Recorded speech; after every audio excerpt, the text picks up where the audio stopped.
Hey guys, Sandy here, and today I am scrapbooking again with my How to Kill a Kit with Style.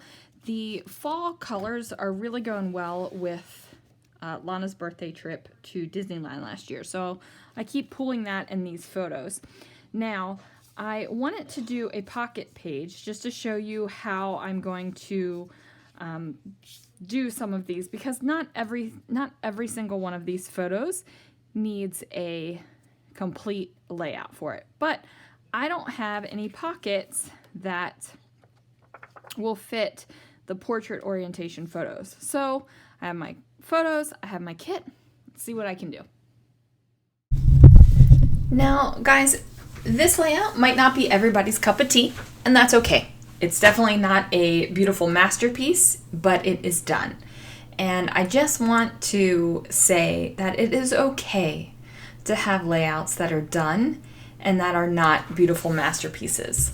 So yesterday I shared that layout where I definitely went big. It's excessive. It's a heavy layout. I used a lot of product.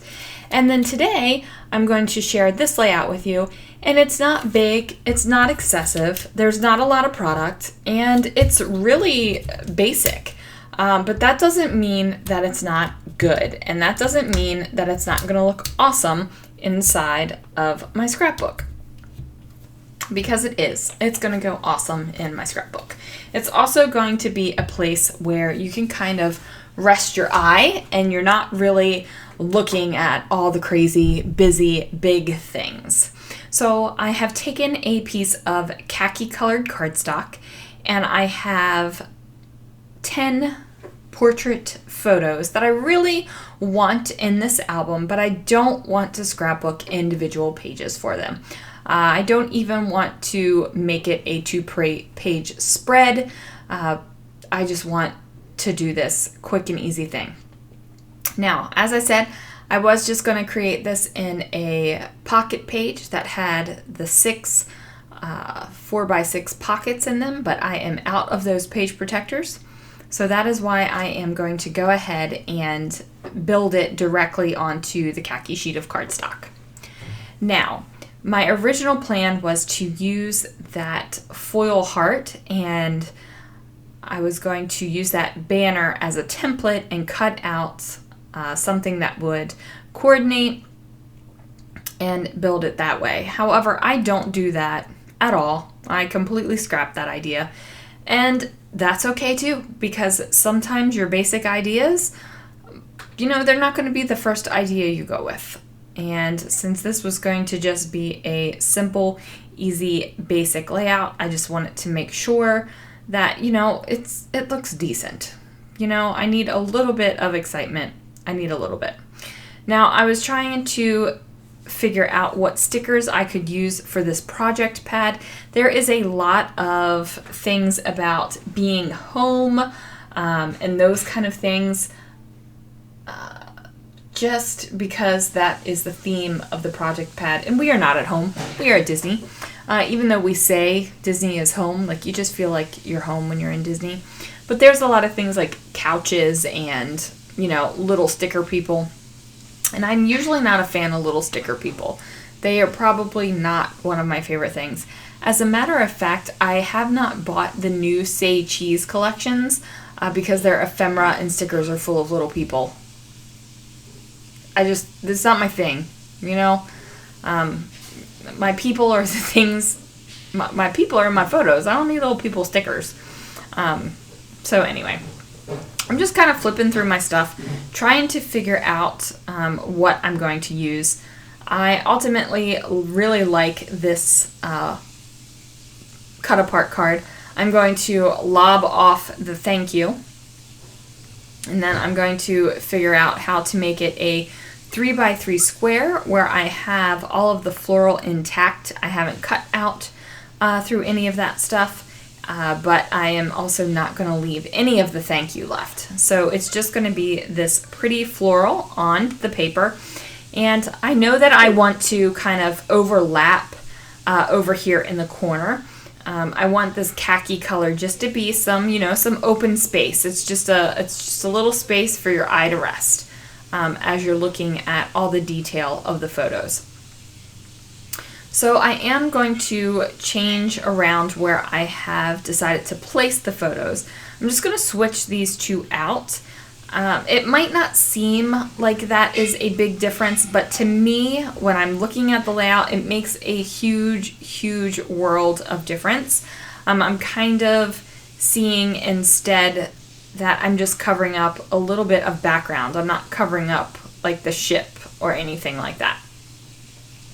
Now this, I kind of messed up. I wasn't thinking, and I trimmed too much off of this little banner piece. So instead of it overlapping so that you could see the edge of the blue on the outside, it didn't make it that way. I ended up tucking it so you don't see any of the blue on the outside edge of that cut apart card. You're just going to see it at the top and the bottom.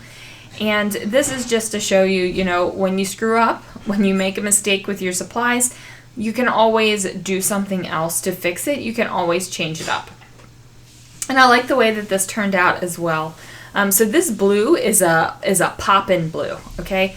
The blue is not really anywhere else in my embellishment. It is definitely a, whoa, grab your face kind of blue.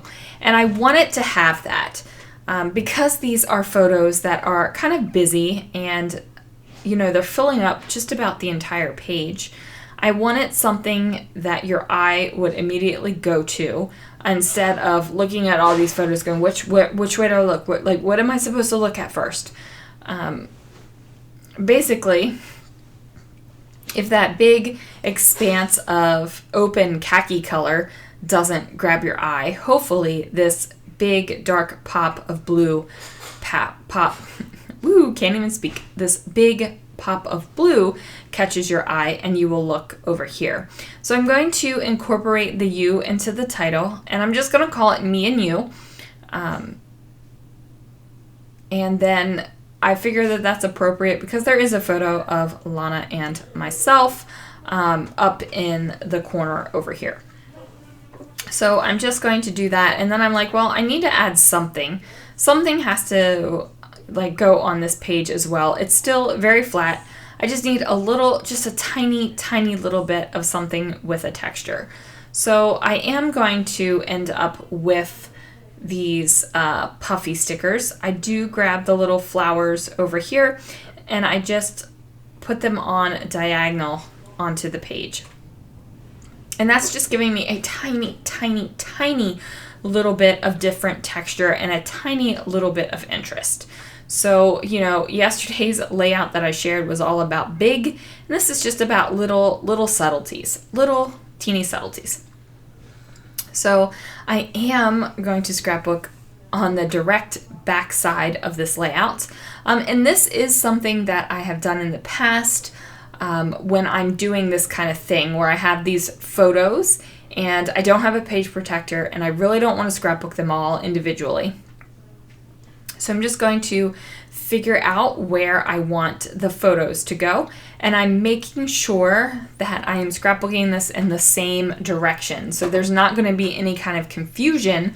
When you flip over the page, you don't have to like turn the book upside down or anything like that. They are definitely in the same order. So I'm getting this done, and I'm like, okay, well, I need to put a blank spot over here because, again, I have the 5 photos. And I was like, maybe I will not put it here at the top because on the reverse page, the top is open. So I figured, you know, we'll do something different. Originally, I was going to use this Up to No Good die cut, but I was like, no, it just didn't fit. Maybe if there was, you know, a Sith or something like that, but there wasn't. So I take the Good Times puffy sticker and I go ahead and layer that on top of this colorful floraled heart. And then I decide that I want to have this overlap the photo a little bit, but it really takes too much of the door. So I switch out the door photos, and the door that I switched out for the bottom just has a little bit more open space in it, and it's not really covering up anything that's too important. You know, nothing, you're not going to miss anything if I cover this up. So I am looking in my little box I have my kit stuff, and I'm like, okay, yeah, this will work. I'm going to go ahead and use this polka dotted khaki color tape, and it is a light khaki color. So it is a little bit lighter than what I've got going on here. And while I was doing that, I was like, oh, you know what? I want mixed media, and I want to use the khaki colored cardstock, and I want to use this washi tape as an anchoring point for a photo, and I want to do white and like dark mixed media behind it. So I have that idea, you know, kind of percolating around in my head. It's just a matter of when I'm going to do it. My training is almost wrapped up for my promotion at work, so things are just going. It's just taking a little bit of time so I can get into my routine and all that. I was great. I was super ahead when we went on vacation, but I got a little behind getting my videos out. I'm still getting a video out every day, but they aren't going out at 5 a.m. my time, which is when I do like them to go up. They're going up at night after work when I voice over. So anyway, that is happening. Just know, guys, that the things are coming. And I talked about this on my Instagram stories earlier today, and I kind of sounded like a hot mess because, you know, there's stuff that isn't loaded on my website yet. I started carrying a very select amount of actual retail products, like, you know, like the Vicky Boutin mermaid glaze, and that's what I call it, the mermaid glaze. And stuff like that, but everything's not loaded yet. I've got some Christmas stuff. I've got the stuff I'm going to use in my December daily. I have some things like that just haven't been loaded, and I just don't have the time right now. I'm wrapping up my week of training, and I've just got to, you know, that's got to happen. But the good thing is, if you're placing orders, they are going out the next day, except if you order on a weekend. They go out on Monday because, you know, mail doesn't go out on Sunday. So anyway, that is happening. Thank you guys so much for watching. I kind of rambled, trimmed off the top there, and I will see you guys again real soon for another video.